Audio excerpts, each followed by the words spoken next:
পাঁচটি বাচ্চা, পাঁচটি বাচ্চা। দাদি খুব সক্রিয়, দাদি খুব পছন্দ, খুব ভালোবাসে।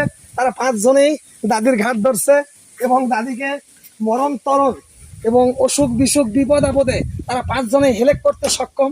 দাদি খুব সক্রিয়, দাদি খুব ভালোবাসে।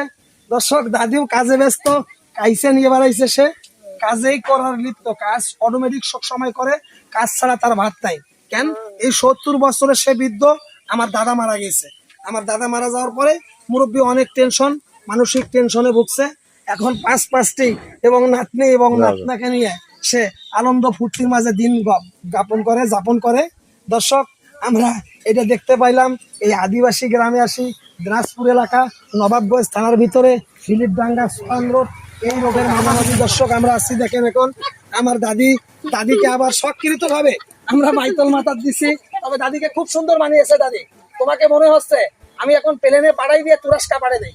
আপনি তুরস্কার এক দাদি। ধন্যবাদ, ধন্যবাদ দাদি, ধন্যবাদ। আপনি বাংলাদেশি দাদি না, আপনি তুরস্কার দাদি। দাদি, আপনার ভাষা কথা বলবেন। দাদি, আপনার নাম কি? রুজিনা। আপনার বাসা কোথায়? জলকামারি। আপনি কি দিয়ে ভাত খাইছেন? জিলতু। আপনার ছেলে মেয়ে কয়জন? 4 জন। আপনার ছেলের নাম কি? জয়েল। আপনার পাশে এইসব কে? নাতি। গরম পুরি, গরম কড়া। গরম পড়া। তাই নাকি? হ্যাঁ, ঠিক আছে।